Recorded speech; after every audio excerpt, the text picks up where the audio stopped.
Yay, all the clicks. Can you hear me now? Yes!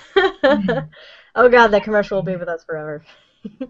Hi everyone, welcome to this week's Learning Space. We are back from a brief break as I was on vacation in the middle of nowhere with really sad internet.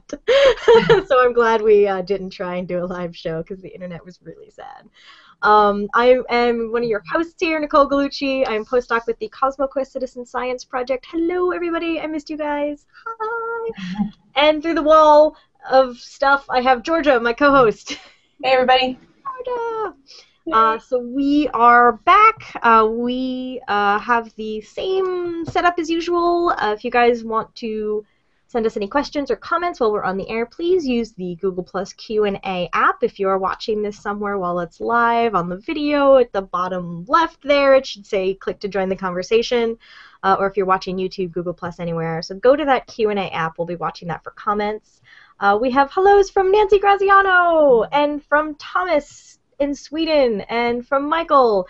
And I already checked the comments before. Guido is watching on his mobile device. He says hello from Germany. I got beat to it, Nancy. I said hello first. I know. I'm silly. So hi everybody. And we are going to be talking about, we're going to be talking to Michelle Prisby. So hello, Michelle. Hi, everybody. Who is down at the University of Virginia in Charlottesville, Virginia, back where I did my graduate work. We'll be talking about a lot of the science education and outreach that is being done out of the University of Virginia. So do you want to go ahead and get started, Michelle? Tell us who you are and what you do. Sure thing. So it's great to be here today. I had no idea there would be an international group of people on, so that's fantastic to be talking to all of you. So my position at the University of Virginia is Director of Science Education and Public Outreach in the College and Graduate School of Arts and Sciences. So that's the school within UVA where our departments like astronomy, chemistry, biology, etc. are. So in this role, I work with our faculty and our students on different kinds of science outreach initiatives, things that are aimed for public audiences. And a lot of the position is really not coordinating the day-to-day level of things so much as trying to help build partnerships, help find resources, help match people up who are doing similar things and could benefit from working together. Mm-hmm. So what kind of programs are going on at UVA? Yeah, there are a lot of different levels of programs. So I can talk about several different ones. Sure. In terms of programs that are kind of centrally located that I oversee that cross a number of different departments, one of those is our monthly science cafe. It's called Science Straight Up. I'm sure many people in the audience are familiar with science cafes. The idea is that you bring science into a space that's not the kind of place people normally go to hear about science. So a place like a bar, a restaurant, or a coffee shop. And that the guest scientist is there to lead a conversation on a science topic related to his or her research. Not so much to give a lecture, so much as lead a discussion. So the idea is to really foster community conversation about science. So we started one of those here in Charlottesville as a UVA program. Oh gosh, I guess it's been about a year and a half now, and that's had a really good following. It's a popular program. And then a totally different vein, we also around the same time started a program to provide research internships for high school students. So there have always been high school students doing research in UVA labs, but it's through personal connections, right? They have a parent who's a faculty member who knows this other faculty member and gets them into a lab. And we wanted to create a way that would be open for high school students through an application process and not just limited to people who know people.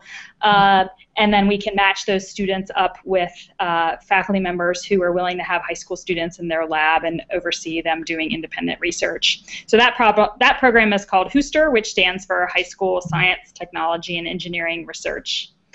And then, so those are a couple kind of interdisciplinary programs that I manage, but happening all over the university are other levels of science outreach initiatives that might be led by student organizations or one particular faculty member. A lot of programs that happen in the schools, so UVA scientists who are going into classrooms and doing demos, leading inquiry-based activities with students. There are programs that involve training teachers. Mm-hmm. So providing professional development workshops, either short, like one-day workshops, or 2-week-long workshops, longer ones that have follow-ups throughout the years to help the teachers with implementing the activities with their students.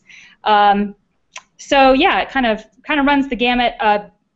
And then also, of course, at UVA, as Nicole knows, we have a public nights at our observatory. So that's another public outreach venue. And we have, in addition to the astronomy observatories, we have 3 field stations associated with the university that are not here in Charlottesville. They're scattered all around the state of Virginia. And all of those facilities have public outreach programs as well.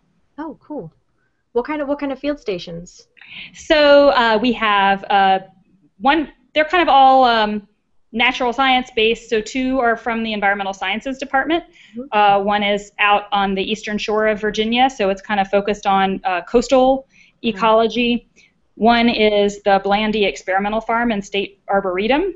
And then the third one is Mountain Lake Biological Station, where there's a number of different projects there, but a special focus on evolutionary biology.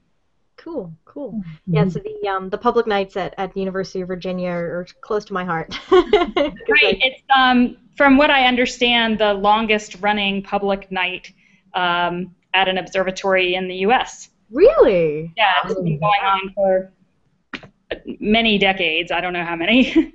They drag you out there when you're a first year and teach you how to use the little brass telescope, 6-inch telescope, which was built in the 1800s, and then eventually you'll learn to use the 26-inch telescope, and then twice a year they open up the big Fan Mountain Observatory. And those of you who are fans of Bad Astronomy, Phil Plate's blog, that is also where he got his outreach training, because he was a grad student there once upon a time. That's a great thing to bring up, though, and it's the thing that I think is probably most valuable about having universities involved in public outreach, is the opportunity to train students, mm-hmm. Students at the university, whether they're undergraduates or graduate students, in doing public outreach, to make it part of their culture. Because it's not really something that's been part of the scientific culture necessarily. It's always something that's kind of a little bit on the edge, as I'm sure you realize. And so the more we can involve students in these kinds of activities, the more, when they are, grown-up scientists, they will have that be part of their culture. Yeah, definitely. We're bragging a little bit because we love UVA, but it's definitely a big part of the culture, at least in the astronomy department. How do you get, one quick thing I wanted to share, Nancy Graziano pointed out there's this similar science cafe type called Astronomy on Tap. If any of you are in New York City, check out Astronomy on Tap. A lot of lovely, amazing astronomers run that one. It's a similar thing. That one they do hold in bars, and you can drink your beer and listen to astronomy lectures, so that's pretty cool. Mm-hmm. So how do you coordinate with the different science departments? I mean, they're pretty much doing their own thing. How do you get them talking to each other and coordinated? That is a great question, and I'm not sure I've found all the answers to it. You're the first one who's had this position at the university, right? Exactly. So this is a new position at the university, and I probably spent at least the first 3 months, maybe the first 6 months, just trying to figure out who all the players were, who all the different entities were who were doing some type of science outreach, and connect with them and say, hey, I'm here, I want to know what you're doing, tell me what you need to help you do what you're doing better. Mm-hmm. And so simply just being able to have me as one person who has an inventory of what's going on is a step in the right direction, because I guess there really hadn't been a central repository for that information. Mm-hmm. So I've tried a few different things for coordinating, and most of all, just communicating so that people know they're not alone. So it may not always make sense for somebody in environmental science to actually be collaborating with somebody in astronomy, for example, but it's nice if they can both know that each other have science outreach programs.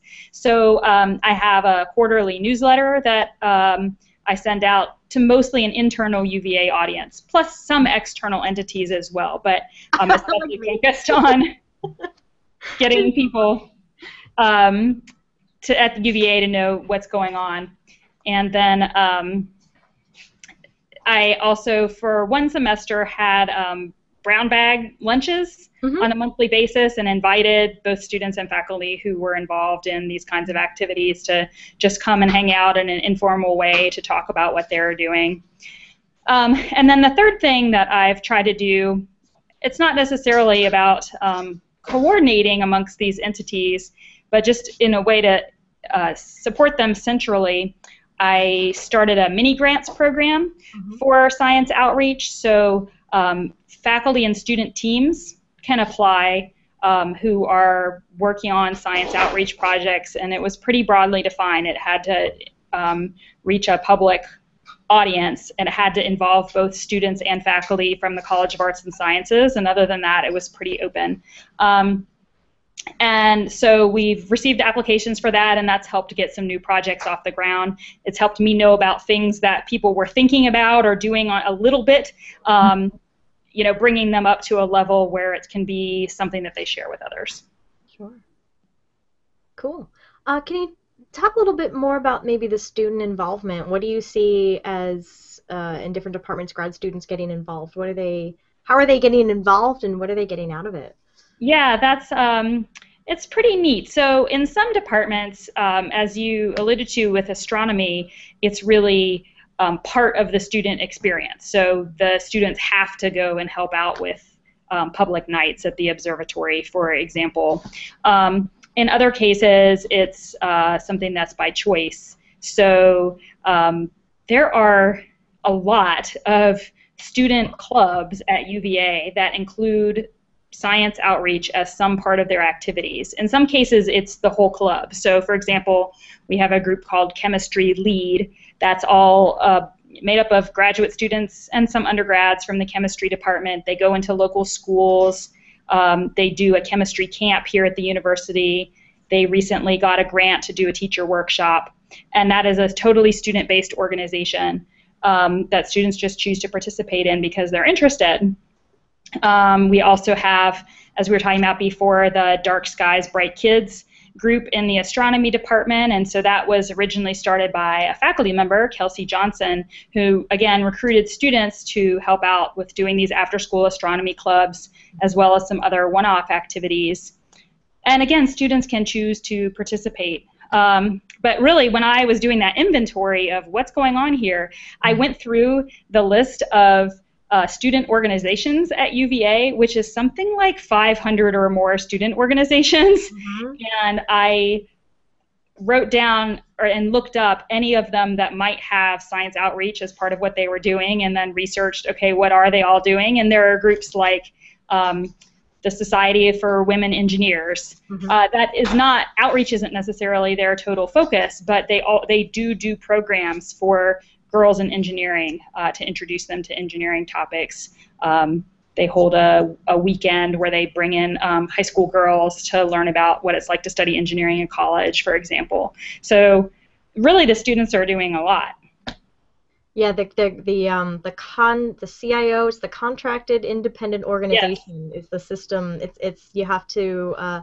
They're very specific. I was involved in running an organization completely not related to science while I was there, and they're pretty strict about what you can say, like how you're affiliated with the university.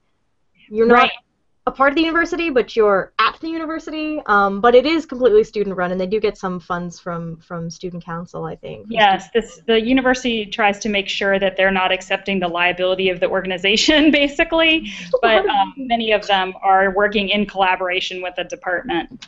But I also want to talk about another project that we have going on to support students being involved in this kind of work, and that is a program called Communicating Science.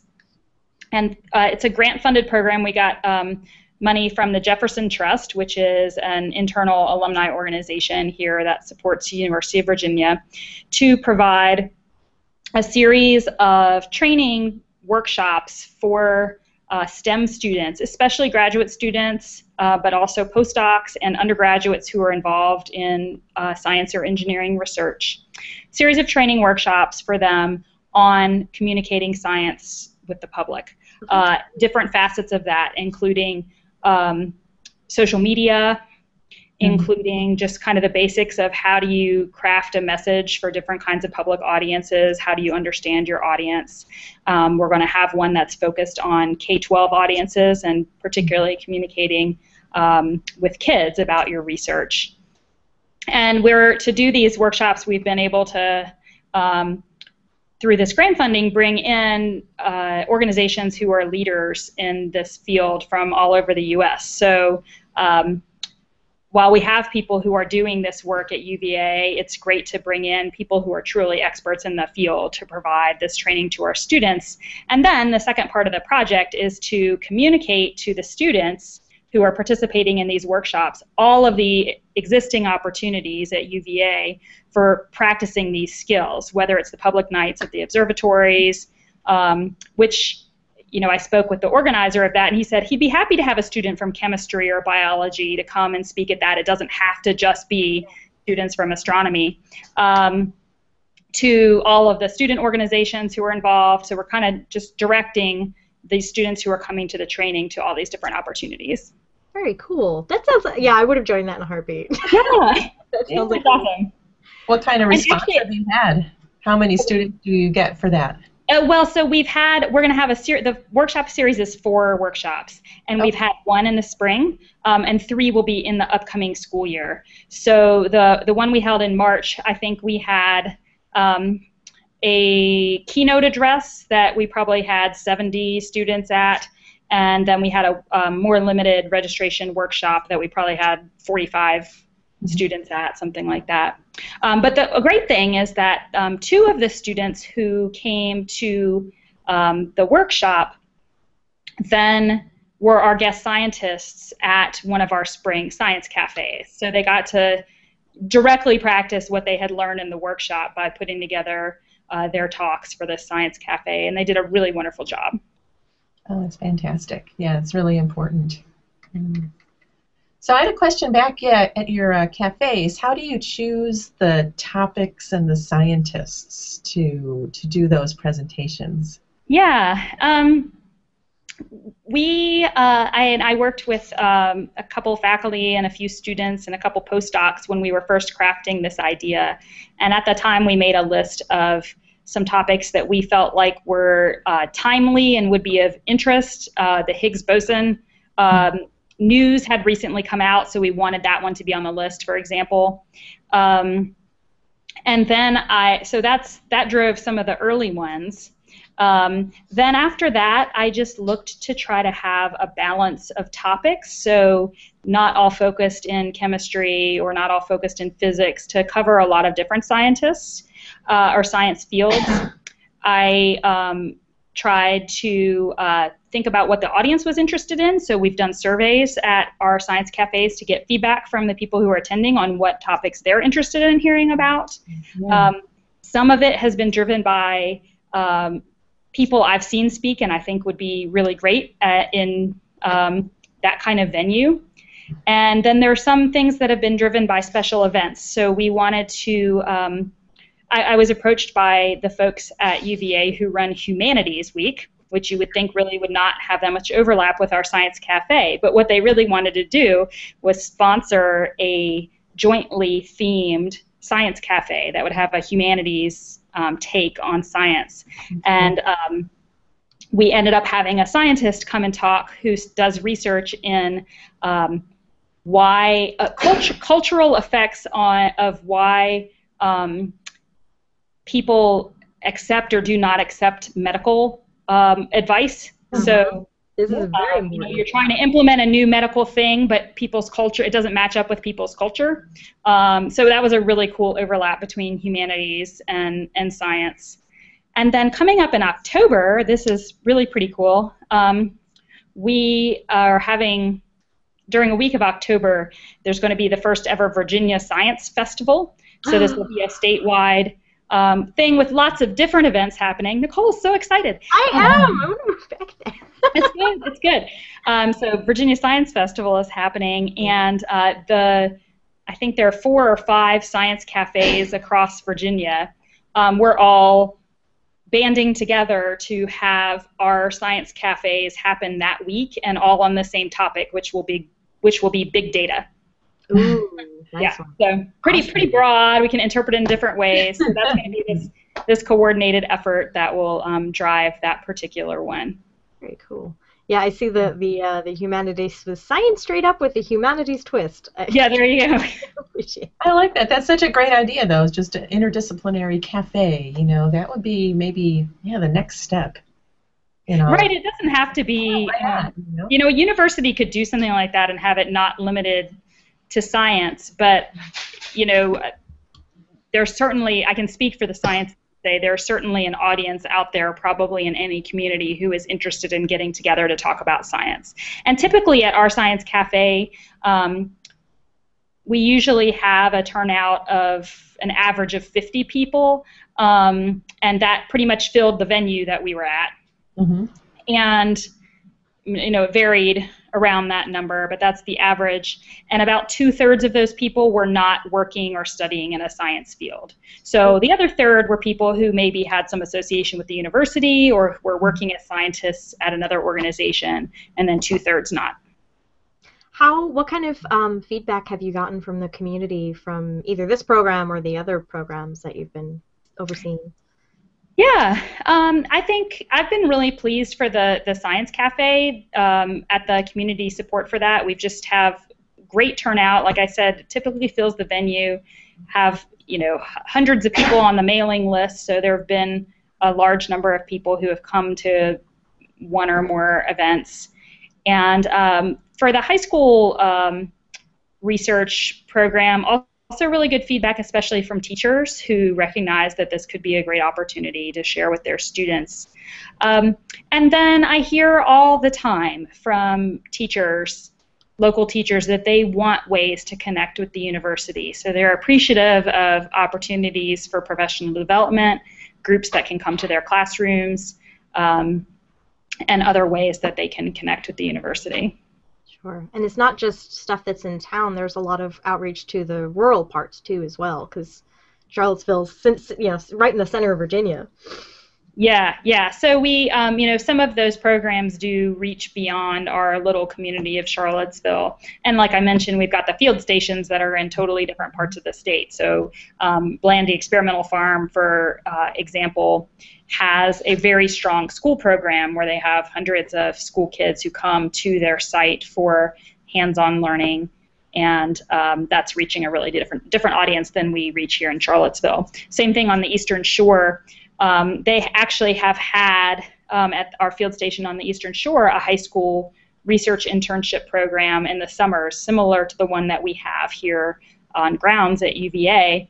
But due to their location, they're reaching a population of students who's really different than the population in Charlottesville. It's a county that's majority minority, much lower income, students probably who are much less likely to go into science without having that kind of opportunity. Cool. Yeah, I just had an interdisciplinary experience of my own. I was just doing a planetarium show with a group of 8th and 9th graders for a summer camp here. And we got into extremophiles, and they started asking these biology questions, and I'm like, I look over at the camp leader, he goes, I have a degree in biology. I'm like, okay, so we have to tag team. So that reminds me of another program we have coming up next week, which is another interdisciplinary one that has been across our engineering school and the College of Arts and Sciences. It's called BLAST. It stands for Building Leaders for Advancing Science and Technology. And it is essentially a summer camp, a summer program for students from all over Virginia, especially targeted at some of the rural areas like Southwest Virginia.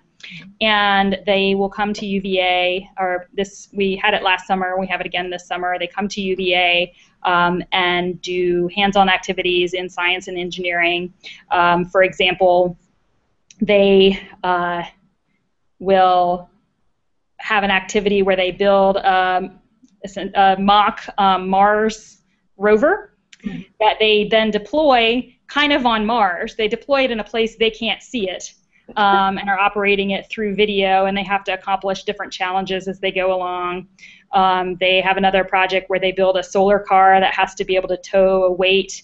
They have a project in chemistry where they're learning to identify unknown chemicals using a spectrophotometer. And all of these projects involve a lot of teamwork and working together, a little bit of element of competition. And then we have evening programs where they hear about careers in STEM, talk to UVA students who are studying in STEM fields. So we'll have, that starts on Sunday. We'll have 80 rising 9th and 10th graders to do that program. Awesome. With all these different programs, what are some of the biggest challenges that you see facing these groups that are doing outreach and education right now? Well, I think at a university, the biggest challenge, especially when so much of the work is happening by students and student organizations, is just keeping up the momentum when you always have people leaving every single year, because that's what students do. They're supposed to graduate. And just having to be able to continue a program when the person who originally started it and was so fired up about it maybe has moved on, can be tough. So, sometimes it might mean that something that was good and has worked well isn't going to continue because there just isn't somebody who can, who has that same enthusiasm or ability to pick up the reins. And, in other cases, it's something that you could pass off to somebody else. It just depends. But I'd say that's probably the biggest challenge. It's really kind of, my other background is working with volunteer organizations and doing volunteer management, and in many ways this is like volunteer management because the faculty and students who are involved might kind of think of themselves as a volunteer. It might be something that they don't absolutely have to do. So thinking about volunteer recruitment and retention applies in the same way. Yeah, it's true. It's true. What kind of advice can you give to other departments or students or faculty that are looking to grow their outreach programs in universities? Yeah. Well, I would suggest, one thing I would suggest is connecting to a larger national organization. I don't know if it's exactly an organization yet, but it's in the process of being one. If you Google Broader Impact Summit, you will find a website with information from a couple of conferences that have happened that have been attended largely by people in positions like mine or positions that focus on National Science Foundation type broader impacts at universities. And that's just a really good group to connect with to find out what's going on at other universities and how people are approaching this. It's always better to find colleagues who are doing something similar to what you're doing. So I would pass that recommendation along for sure. Well, let's another thing. URL. It's broaderimpacts.net. So there we go. Awesome, broaderimpacts.net. And I guess my other piece of advice would be, if somebody was in an administrator role like mine, I would just say harness the student power as much as possible because they're just so great at doing this kind of work and are so fired up about it. And then the third piece of advice I would have, again, if somebody is in the situation that I'm in, if you can get even a little bit of funding so that you can do mini grants or something else where you can actually provide some support to people who want to do this kind of work, that will make you a lot of friends. What kind of projects have the mini grants been funding? Yeah, so let's see. One is a group of students and a faculty member in environmental sciences who are working with a local high school to engage students in environmental science research that uses their school garden. So they had this school garden and they wanted to do something that was academically meaningful with it. So they've been working with a small group of students on doing real research projects. Another thing, kind of in a totally different vein, that we helped support was a Darwin Day event. So many places celebrate Darwin's birthday. It happens in February, and our biology department had an open house that was open to the public where people could come and visit the different labs in evolutionary biology, hear about the research that's happening there, and they also had a keynote speaker that was somebody chosen to who could speak well to a general audience, people who weren't just scientists. Let's see, I can't even remember all of the projects on this spot, but many of them I would say have focused on K-12 audiences. Oh, another one to mention would be our Dark Skies Bright Kids group has funding for their Star Party. So this is a big astronomy outreach public event aimed at families that will happen in August at a cidery, actually. I know. Here in Sonoma County, so it's in a great place for dark skies, and they'll have all kinds of youth-oriented, family-oriented activities, including their inflatable planetarium and lots of viewing of the night sky through telescopes. Yeah, they moved it to the Ciderworks last year, I think, and I'm still on all the emails, and I'm like, I'm so jealous, guys. Yeah, and they really, I mean, they moved it last year, and they had, I think they doubled their turnout. Yeah. So they're expecting to potentially double it again this year if they have good weather and get their publicity out. That's fantastic. What kind of turnout do they usually get? I mean, you know, in the hundreds of people. I don't remember what the total number was, but I don't think they could have managed much more than what they had last year. Yeah, it used to be held at whatever school had just had or one of the schools, so it attracted a lot of people from that particular community, but being at the Ciderworks, I think it was more central. Exactly. Oh, that sounds lovely. Of course, it was very Virginia. At least my first year I tried to get to all of these fun events, right, so that I could see what was going on. I don't get to them all now, but they're all very fun. Are you able to do any following of your, especially like the high school students that get involved with your programs? And, it'd be great to see if there was some impact in that. Did they maybe choose a STEM career? Did they, change their interest a little bit or involvement? Do you have a, and that's hard, I know. Do you have a chance? It's a really important question that I don't have an answer to yet because I've only been here for 2 years, so not really long enough to do any sorts of longitudinal studies. But I would point you to another program that is called Pathways to Science. It's at Yale, and they actually worked there. They have an Office of Science Outreach that worked with all of the entities at the university who were involved in science outreach to kind of band together and agree to put their events that they were holding all in the same database and track attendance from all of these. And then they also partnered with the school system to sign students up to be part of the Pathways to Science program and then be able to track the outcomes for these students. So they had to, that of course required IRB and agreements with the schools to be able to collect those kind of data. But those students who are signed up for Pathways to Science get invited then to all of these different science events that happen on their campus, and then they can track what happens to these students. So it's actually really, really cool model. Very cool. Yeah, getting the IRB and having the long-term infrastructure in place to follow a group like that is a big deal. Yeah. That's why we don't see it as often. Right, yeah, not very many people are doing it, especially, I think that the noteworthy thing is that Yale was able to get all of their disparate entities, whether it was the biology department, the astronomy department, the chemistry department, to kind of buy into this. And that's, of course, hard at any dispersed institution, decentralized institution. Right.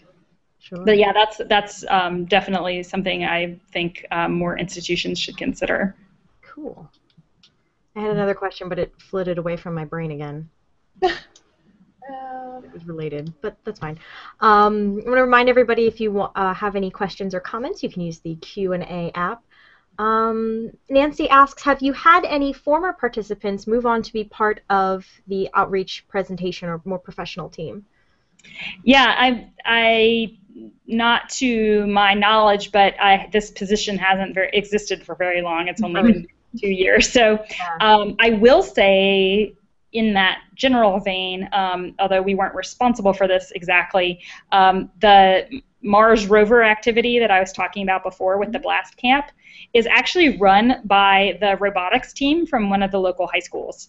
And so it's all high school students who do that educating of the other high school students who are here visiting from all over Virginia. It's really cool. They do such a fantastic job. They set up this amazing robotics course, and they take on all these different roles as mentors and bankers and whatever to oversee the whole operation. Yeah, I just saw a bit of the first robotics team at a maker fair in Kansas City, and they just had this whole pen set up, and all the teams brought their robots, and they were tossing balls, and I don't know. I haven't been too closely involved, unfortunately. I'm usually got something going on. I was asked to judge one recently, but yeah, that robotics thing is a whole nother level of awesome. Right, it is, and it seems to be a way that a lot of students get interested in STEM kinds of things. In fact, yeah, our Teen Science Cafe, coming up this semester, one of their big things is they want robots. They want robots. Teen Science Cafe. So I need to bring them robots. And they want nanoparticles. I don't know if they want them together, but they want robots and they want nano things. Yeah. Nice. That's my and then also we have a comment from Michael Jobin who says, what a powerhouse in outreach, that Michelle. So yay. Kudos from Michael. And I also want to say hello to Hugo Burnham, who is also in the comments on one of the other pages. So, well, better late than never. That's okay. Yay. So I know you are sadly moving on from this position, but you're going to be working on a really interesting citizen science effort that you've worked with before. Do you want to tell us a little bit about that as well? Sure, yes. I am actually leaving this position now that I've talked all about it here at UVA. So I feel like it was like a bait and switch or something. Are you passing on the crown to somebody who... I don't know yet. You know, universities tend to be sort of slow moving, so I don't know yet how, if, when they'll fill the position. It probably will not be like the day that I leave, I get to pass the files to the right person. But I'm hopeful that there will be somebody. But meanwhile, I'm making sure that programs continue. So our Science Cafe is going to be run by another person. I'm looking for somebody who's going to run our high school research internship program, etc. So our Science Mini Grant, Science Outreach Mini Grants program, we're looking at ways to continue that. So I feel like the functionality will continue, but it is really nice to have a central person who knows what's going on. All that. Okay, so don't know exactly what will happen here, but I headed back to Virginia Tech, where I worked with previously in the Department of Forest Resources and Environmental Conservation on a program called the Virginia Master Naturalist Program. It's an environmental volunteer program where we train people from all over Virginia in natural resources kinds of topics. And then they go out and do volunteer work, either educating other people about natural resources, doing stewardship projects to improve habitat in the state, or in citizen science, so collecting data for nature-based monitoring type programs. Cool, very cool. But you're staying in Charlottesville. I'm staying in Charlottesville, so I plan to still be an attendee of our Science Cafe. I won't be the person running it. Although I will say, a trip around a Science Cafe. I thought about taking it with me, right? Because I thought, I really don't want to see this go away, and I didn't know if there would necessarily be another me to take it on, and I thought, well, I can still run this program. It's not that hard to run a Science Cafe. I could still do this, and it wouldn't have to be a UVA thing, but I felt like it really ought to be a UVA thing just because it's such a great way to, it's such a great venue to give to our scientists, whether students or faculty, to talk to a different kind of audience about what they do. So I felt like it should stay connected with the university. So I'm glad that it will be.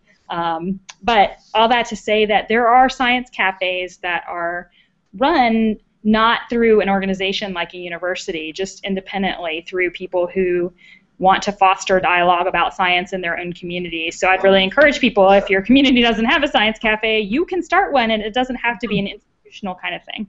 So there's there's like a loose association, right, at sciencecafes.org. Yep, and then there's kind of an international one, Café Scientifique.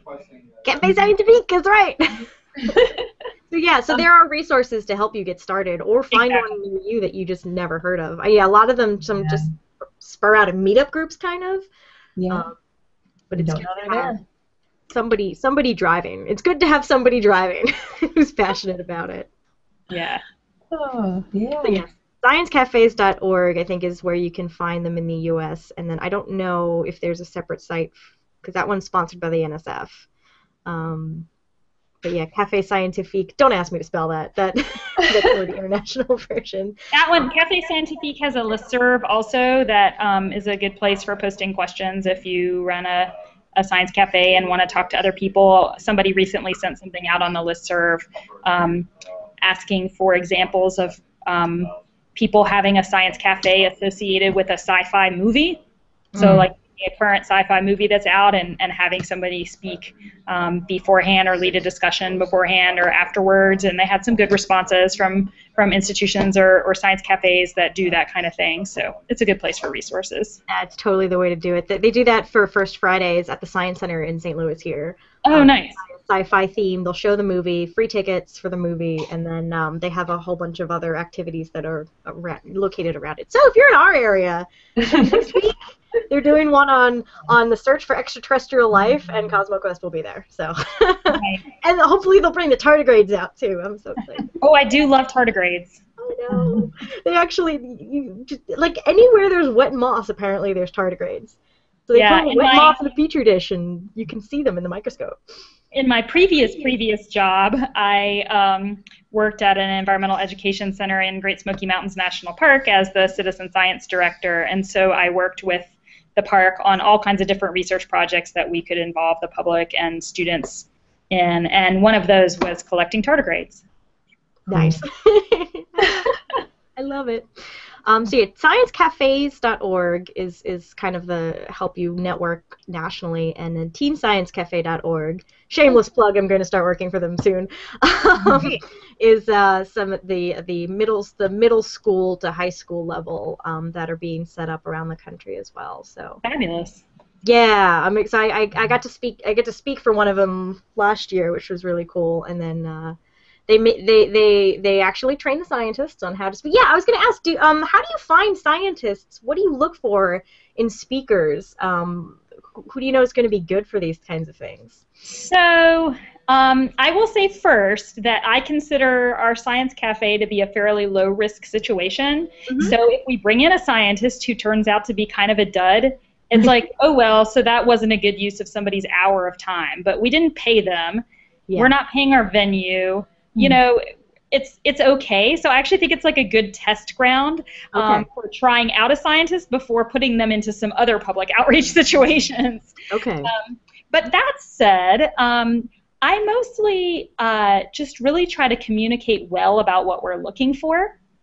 So I always say, we want you to give an introduction that's just 15 or 20 minutes. It would be okay if it was 30, but I tell them 15 to 20, right? Because they're going to go over, and it'll probably end up being 30.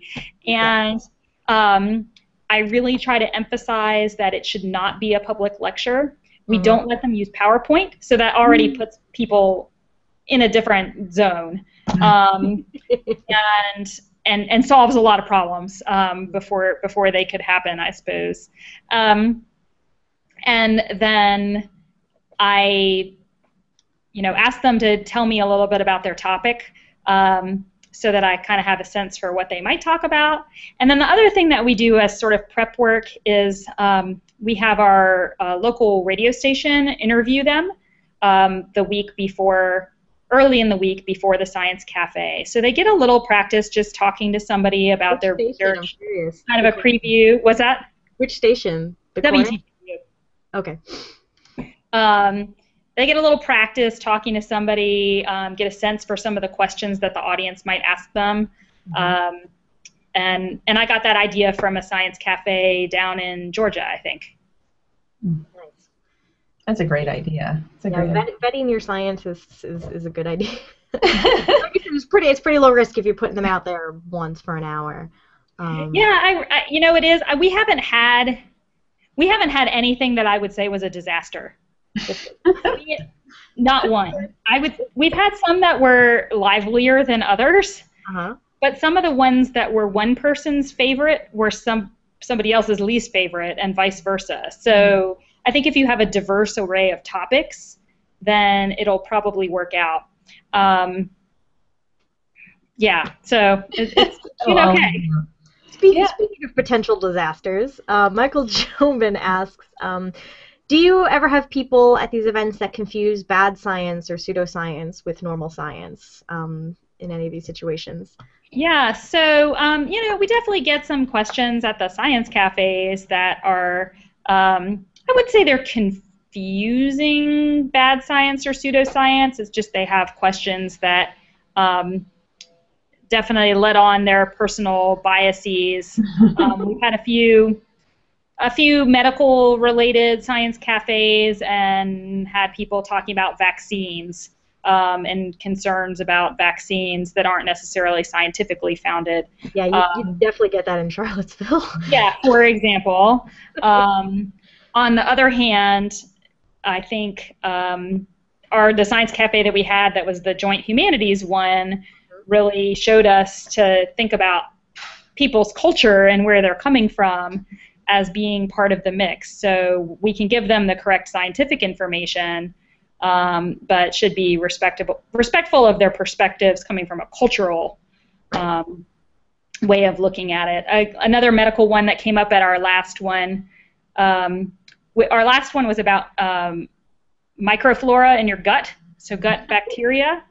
And people had some specific questions about, shouldn't I eat this thing, or should I should take this, which one of these probiotics should I take?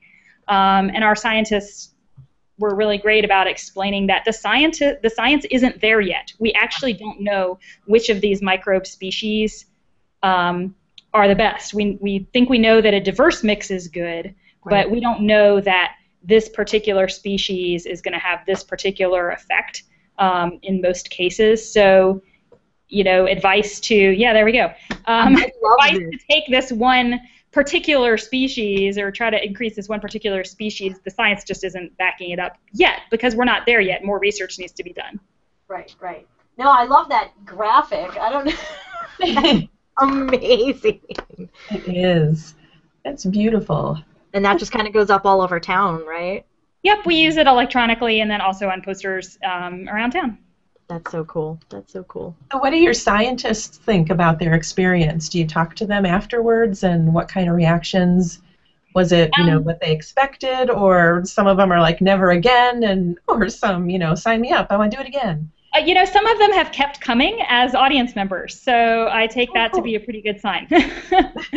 And they have sometimes participated to help answer questions, or ask questions, but also answer questions, and participate in the discussion at events that weren't even the ones where they were the guest scientists. So that's a good great. idea. I don't think scientists in the audience. I don't think I've had anybody who's had. Not just limited to the science cafes, but with any of the outreach events I've worked with, I don't think I've ever had a scientist say, boy, I don't want to do this ever again. It's usually the opposite, just in my throughout my career, it's usually the opposite that, you can provide scientists with a good experience and they're probably going to like it and want to do it again. There's a bit of a self-selection, too. The ones who are really bad at it, you just know to stay away. I hate to say it, but you know that they're out there. Right, yeah, and they're probably never, I don't know, they probably just have not ended up even being on my radar screen. Because yeah, I was going to say, mentioning no names. Right, and that's another thing, too, that going back to your question about sort of how do I do my job here at the university, and what advice I would have for other people, I think if I had started out trying to, with a goal of getting every scientist involved in some sort of public outreach at UVA, that would have been awful and totally not successful. It is not everybody, it's not everybody's thing. It'd be great if we can make it more people's thing, and I think doing that through students is the way to go, or providing people with training and resources is great, but definitely find and use the people who already are interested in it, and especially people who are on the cusp, people who maybe have some skill or interest, or who did it as graduate students, but don't know how to get involved with it as faculty. Yeah. Cool. Awesome. Well, it sounds like you've had a really great experience kind of wrangling all of these cats.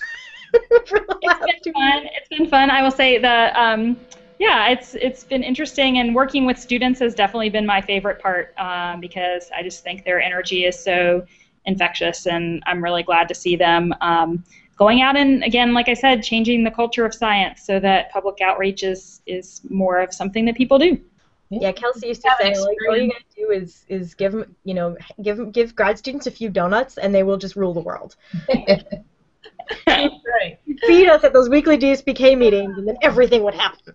You know. It's great too, because I've had some students come to me to, you know, ask about career advice, and that's just great, because I was once a graduate student in the sciences who had interests in a career in public outreach, and it's hard to find help sometimes, and it's hard to find somebody who can give you advice. So it's been fun to talk to those students too. Cool. What kind of advice do you give them? I get similar sorts of questions sometimes, and it's like, ooh, okay, here's my thoughts, but there's no one solid answer. What kind of advice do you give them?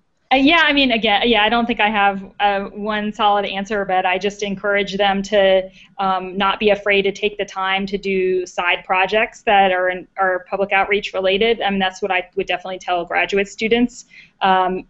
It is definitely based on my own personal experience, not any sort of scientific study of how you get into this field, but I did a lot of side projects as a graduate student that related to public outreach, and they all were really meaningful in terms of my career track later on, even though they weren't all things that I got publications out of. They were things I could put on my resume and were really useful and gave me skills that I still use today. Cool. Very cool. Awesome. So if we don't have any other questions, we do have Science Love in caps from Michael Jobin. Put that one up. Yeah.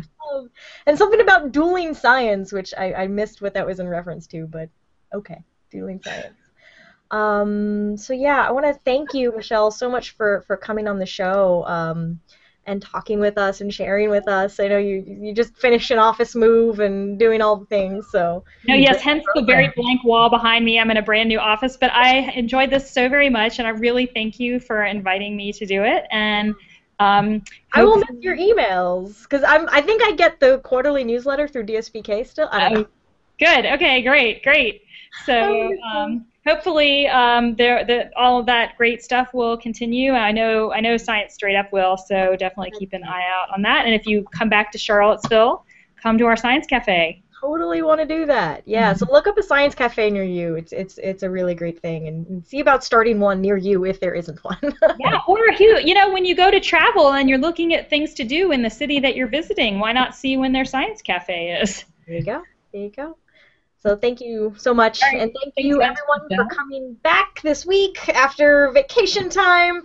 Next week we will be talking with Kevin Govender for the Office of Astronomy Development down in Cape Town, South Africa. He's a really cool guy, featured in one or a few videos that I had done with some people without astronomy. So we'll be talking about using astronomy outreach around the world in developing nations, and how astronomy and science can contribute to development and education. So that'll be next week. I think all the other shows are still on hiatus. Georgia? I was just thinking about that the other day. I think so, because yes, I haven't heard about anything recently. Okay. Again, so. Yeah, so Astronomy Cast and Weekly Space Hangout are on hiatus until after Dragon Con. And I think the virtual star party will be the first Sunday of August, since they've moved to a monthly format, so you guys can join them there. Quick shout out for those of you who are in the Atlanta area or who are planning on going to Dragon Con. We are starting to put out our call for volunteers. If you can help us with the CosmoQuest booth at Dragon Con, if you can donate a few hours, helping out at the booth, mostly you are going to be talking to people about citizen science and how cool it is, and get them to try the site on one of the laptops that we'll have on display there. So if you are going to Dragon Con and you can help us out with a few hours of your time, you can email us at getinvolved@cosmoquest.org, or just, ping one of us on social media if we're already connected there, and we would love to have your help for that. That is a huge event, and it really happens because we have awesome volunteers. And actually, can I, even though this is part of the research study, can I divulge? Or actually, it's not research; it's the evaluation. Can I divulge that one of the biggest draws in the we do poll people about what they think about the booth after the fact for our own evaluation purposes, and one of the big things we get is how nice the volunteers are and how helpful they are. So, yeah, people don't just come to the booth to see the shiny things. They come to talk to people. And so, Shiny people, yes. Yeah, they come to talk to happy, shiny people about science. So, you guys who've been volunteering with us have done a great job. That ended up being one of our number one draws is helpful volunteers. So, yeah, DragonCon, get involved at cosmoquest.org or ping one of us on social media. DragonCon is Labor Day weekend? Right. Labor Day weekend, Atlanta, Georgia. Also, I should put in a plug for the Star Party. Again, if you're coming to DragonCon, or if you're in Atlanta already, August 28th is the Thursday night, right?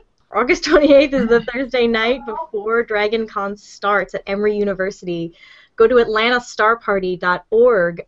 You can get tickets to come see me and Pamela, and I think Derek Demeter's coming back, so we'll have 3 astronomers on tap to talk about astronomy. Hopefully the skies will be clear. They'll open up the telescopes. That's atlantastarparty.com. Sorry. Proceeds will go to the Alzheimer's Foundation of America, and a certain small percentage will be going to CosmoQuest. So come check that out. Don't you guys sort of have an astronomy on tap there? Don't you guys go to a bar and talk astronomy? Atlanta probably does. I've been more you involved. guys. What? You guys. Oh, at DragonCon? Yeah. We're at the bar all the time. That's what I thought. Yeah, when the booth closes, where do you think we go? Come to the Hilton Bar. We'll probably be drinking and chatting with celebrities from sci-fi shows if we can talk to them about science. But, yeah, we got to do it. I think Pamela's like BFFs with Teal'c from Stargate now because they were chatting about science at a couple different conventions. It's too much fun. Yeah, AtlantaStarParty.com. Check out the tickets. There's also a silent auction that's starting online now and will continue through the event. So even if you can't go, you can bid on cool stuff from our friends from Atlanta and from Mad Art Lab and all the cool people. So yeah, that's what we have coming up. Michael Jobin says, I want to volunteer at Convergence. You just missed it. You couldn't go this year. Convergence is another con that I was at recently, and we had Michael, if you really want to volunteer at Convergence, I will get you to the person who runs that one. Give your information to the person who runs that one. Runs the Skepticon stuff. So, all right, thank you, everybody. Thanks for the discussion. Thanks for the questions, and we'll see you next week. All right. Bye. This is my new sign for science. Excellent. Bye.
Yay, all the clicks.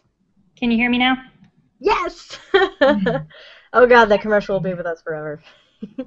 Hi everyone, welcome to this week's Learning Space. We are back from a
brief break as I was on vacation in the middle of nowhere with really, really sad internet. So I'm glad we didn't try and do a live show because the internet was really sad.